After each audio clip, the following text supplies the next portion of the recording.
नमस्कार, आप देख रहे हैं प्राइम टीवी पे समय चक्र। मैं हूं आपके साथ पंडित आचार्य मनोज कुमार शुक्ला। प्रतिदिन की तरह धर्म पे चर्चा होती है, तो अब आज सर्व पितृ अमावस्या है, तो आज जानेंगे उसका महत्व क्या है।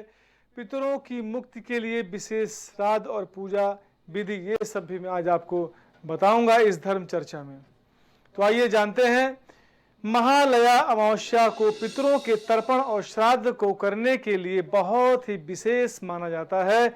महालया अमावस्या को सर्वपितृ अमावस्या के नाम से भी जाना जाता है। इस साल महालया अमावस्या 2 अक्टूबर बुधवार के दिन है।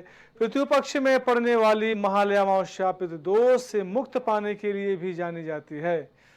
महालया अमावस्या पर पितरों का श्राद्ध करने से न केवल उनकी आत्मा को मुक्ति मिलती है, बल्कि तर्पण करने वाले व्यक्ति को पुण्य कर्मों में भी वृद्धि होती है। आइए आपको बताता हूं कि महालया अमावस्या का महत्व और पूजा विधि। हिंदू पंचांग के अनुसार महालया अमावस्या नवरात्र की शुरुआत और पितृपक्ष के अंत का प्रतीक है। वैदिक पंचांग के अनुसार नवरात्र की शुरुआत और पितृपक्ष के अंत का प्रतीक है। अश्विनी माह की अमावस्या तिथि 1 अक्टूबर 2024 को रात्रि 9:38 पर आरंभ होगी। वहीं इस तिथि का अंत 2 अक्टूबर को रात्रि 12:19 पर होगा, यानी 3 अक्टूबर की शुरुआत हो जाएगी।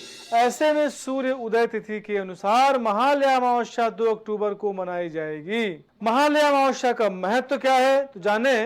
पितृ पक्ष में पड़ने वाली अमावस्या को महालया अमावस्या एवं सर्वपितृ अमावस्या और विसर्जनी अमावस्या भी कहा जाता है। पितृ पक्ष में पितरों का तर्पण श्राद्ध कर्म करके उनकी आत्मा की मुक्ति के लिए प्रार्थना की जाती है। कुछ लोग महालया अमावस्या पर अपने सभी पितरों का तर्पण करते हैं और पितृदोष से मुक्ति के लिए महालया अमावस्या पर पितरों का श्राद्ध भी बहुत महत्वपूर्ण रखता है। तो पितृदोष दूर होने से जीवन में तरक्की और सुख समृद्धि का वास भी होता है। तो अपने पितरों को शांत करें, पितृदोष को दूर करें। अब जानते हैं इसकी पूजन और विधि। तो महालया अमावस्या पर सुबह जल्दी उठकर स्नान कर लें। इसके बाद दक्षिण दिशा में पितरों को जल अर्पित करें।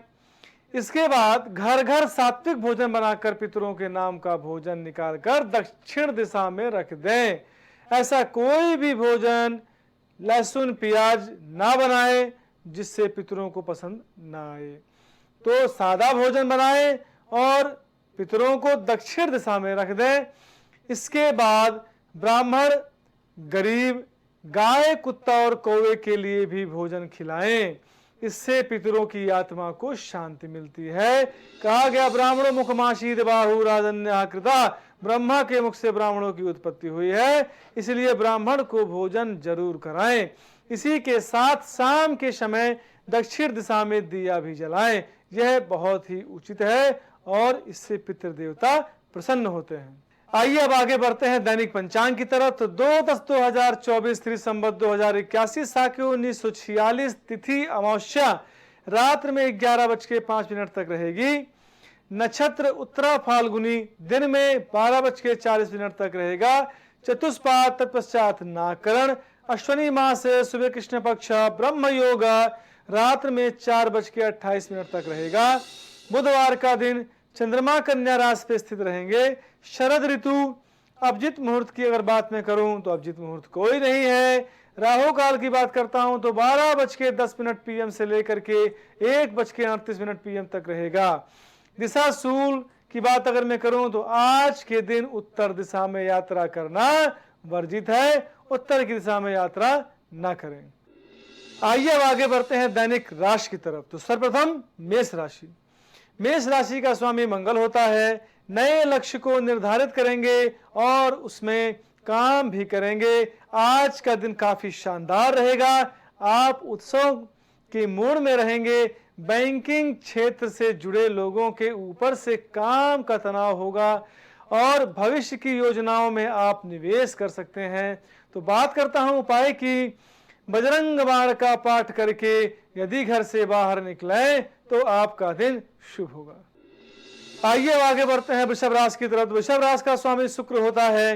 प्रेमी जन से झगड़ा हो सकता है, लेकिन फिर नकारात्मक विचारों में मन में ना आने दें और परिजनों का व्यवहार आपको खराब लग सकता है। इसके बावजूद भी आप लोगों का मनोबल बढ़ाने में काफ़ी मदद कर सकते हैं। करियर को लेकर बड़े निर्णय लेने से बचें। तो बात करता हूं उपाय की। श्री सूक्ति का पाठ करके यदि घर से बाहर निकलें तो आपका दिन शुभ होगा। आइए अब आगे बढ़ते हैं मिथुन राशि की तरफ। मिथुन राशि का स्वामी बुध होता है। आज बोलचाल के दौरान भाषा की मर्यादा का ध्यान रखें। अनावश्यक बोलने के कारण मजाक का पात्र बन सकते हैं। व्यवसाय में धीमेपन को लेकर थोड़ी चिंता हो सकती है। माता पिता से सलाह लेकर के काम करें, उत्तम होगा। धूप और प्रदूषण के कारण मौसमी बीमारियां हो सकती हैं, तो थोड़ा बच के रहना है। बात करता हूं उपाय की। श्री विष्णु सहस्त्रनाम स्तोत्र का पाठ करके यदि घर से बाहर निकले तो आपका दिन शुभ होगा। आइए अब आगे बढ़ते हैं कर्क राशि की तरफ। तो कर्क राशि का स्वामी चंद्रमा होता है। कार्य क्षेत्र में आपका अधिकार बढ़ेंगे। मानसिक तनाव में कमी आएगी। कई दिनों से जिस मामले को लेकर अनिर्णय की स्थिति में थे, उसको लेकर निष्कर्ष में पहुंच सकते हैं। कारोबार में आय में आपकी वृद्धि होगी। वैवाहिक जीवन में प्रेम भाव बढ़ेगा। तो बात करता हूं उपाय की। शिव सहस्त्र नाम स्तोत्र का पाठ करके यदि घर से बाहर निकले तो आपका दिन शुभ होगा। आइए अब आगे बढ़ते हैं सिंह राशि की तरफ। तो सिंह राशि का स्वामी सूर्य होता है। कारोबार को लेकर आपका अनुमान पूरी तरह से गलत सिद्ध हो सकता है। किसी आवश्यक कार्य के पूर्ण न होने से आप क्रोधित हो सकते हैं। घर पर भी आपसे आज काफी सवाल जवाब किए जा सकते हैं। धन उधार लेना आपको महंगा पड़ सकता है। अधिकारी वर्ग को आपसे काफी अपेक्षा होगी। बात करता हूं उपाय की। आदित्य हृदय स्तोत्र का पाठ करके यदि घर से बाहर निकले तो आपका दिन शुभ होगा। आइए अब आगे बढ़ते हैं कन्या राशि की तरफ। तो कन्या राशि का स्वामी बुध होता है। कोई उलझा हुआ मामला सुलझा सकते हैं। मित्रों से शुभ सूचना मिल सकती है आपको। घर पर काफी आराम का वक्त बिताएंगे। दैनिक दिनचर्या काफी उलझी हुई सी प्रतीत होगी। स्वास्थ्य को लेकर आप काफी गंभीर रहेंगे। जीवन साथी आपके प्रति समर्पित भाव रखेगा। बात करते हैं उपाय की। हरी दूर्वा को पीसकर जल में मिलाकर भगवान शंकर की शिवलिंग में अर्पण करें तो आपका दिन शुभ होगा। आइए अब आगे बढ़ते हैं तुला राशि की तरफ। तो तुला राशि का स्वामी शुक्र होता है। यदि किसी प्रोग्राम का आयोजन कर रहे हैं तो बहुत ज्यादा सावधानी रखें। लोग आपके सही कार्यों का विरोध करेंगे। मित्रों के प्रति विश्वास उत्पन्न हो सकता है। अपने व्यवहार में हमेशा नरमी रखें। किसी पर भी ज्यादा भरोसा करना घातक हो सकता है। किसी परिजन के स्वास्थ्य की चिंता रहेगी। तो बात करता हूं उपाय की। केसर का तिलक लगाकर यदि घर से बाहर निकले तो आपका दिन शुभ होगा। आइए अब आगे बढ़ते हैं वृश्चिक राशि की तरफ। वृश्चिक राशि का स्वामी मंगल होता है। आज छात्र नए विषयों के अध्ययन में रुचि ले सकते हैं। कार्य क्षेत्र में नए अनुभव मिलेंगे। रुके कार्यों में गति आएगी। भावनात्मक रूप से काफी मजबूत रहेंगे। राजनीति से जुड़े लोगों को अपनी कूटनीति से विरोधियों को पस्त कर देंगे। तो बात करता हूं उपाय की। श्री हनुमान चालीसा का पाठ करके यदि घर से बाहर निकले तो आपका दिन शुभ होगा। आइए अब आगे बढ़ते हैं धनराशि की तरफ। धनराशि का स्वामी गुरु होता है। व्यवसाय में पारदर्शिता रखें। आपको जो काम सोच रहे थे आप, वह समय से पूरा हो जाएगा। नौकरी में काम का दबाव अधिक रहेगा। आर्थिक मामले को लेकर थोड़े परेशान होंगे। आपके ऊपर सामाजिक उत्तरदायित्व बढ़ाने वाला है। बात करता हूं उपाय की। गजेंद्र मोक्ष का पाठ करके यदि घर से बाहर निकले तो आपका दिन शुभ होगा। आइए अब आगे बढ़ते हैं मकर राशि की तरफ। मकर राशि का स्वामी शनि होता है।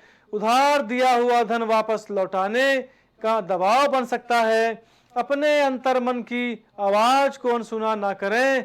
अपनी दिनचर्या में योग और व्यायाम को शामिल करें। आज के नए साधन तलाशने का प्रयास करेंगे। नए व्यापार की योजना बना सकते हैं। बात करता हूं उपाय की। शनि चालीसा का पाठ करके यदि घर से बाहर निकलें तो आपका दिन शुभ होगा। आइए अब आगे बढ़ते हैं कुंभ राशि की तरफ। तो कुंभ राशि का स्वामी शनि होता है। व्यवसाय में फाइनेंस को लेकर थोड़ी परेशानी हो सकती है। ऑफिस में जूनियर्स की बातों से मन व्यतीत होगा। दिन उतार चढ़ाव से भरपूर रहने वाला है। सामाजिक कार्यों में अपना योगदान दे सकते हैं। रिलेशनशिप से जुड़े मामलों को लेकर आज कंफ्यूज रहेंगे। बात करता हूं उपाय की। ओम नमः शिवाय की एक माला जाप करके यदि घर से बाहर निकलें तो आपका दिन शुभ होगा। आइए अब आगे बढ़ते हैं मीन राशि की तरफ। तो मीन राशि का स्वामी गुरु होता है। धर्म कर्म में काफी रुचि बढ़ेगी। जीवन साथी से शानदार सहयोग मिलेगा। स्वादिष्ट भोजन का आनंद उठाएंगे। व्यापार में आगे बढ़ने के अवसर आपको प्राप्त होंगे। पार्टनर्स के व्यवहार को लेकर जो समस्या थी उससे चर्चा द्वारा दूर कर लेंगे। अपनी कार्य प्रणाली में सुधार कर सकते हैं। तो बात करता हूं उपाय की। ओम नमः भगवते वासुदेवाय की एक माला जाप करके यदि घर से बाहर निकले तो आपका दिन शुभ होगा। तो आज आपने धर्म के विषय में जाना, धर्म की कुछ चर्चाएं हुई, दैनिक पंचांग के विषय में आपको बताया और दैनिक राशि के विषय में। वाणी को विराम देने के पहले प्रभु का स्मरण हो जाए, फिर वाणी को विराम देता हूं।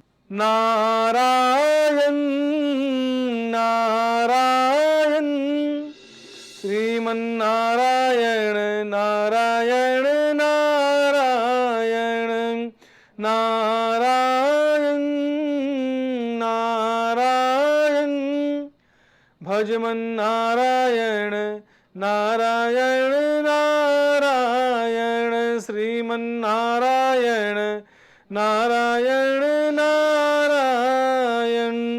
आप सभी प्राइम टीवी के दर्शकों को पंडित आचार्य मनोज कुमार शुक्ला का हार्दिक नमस्कार।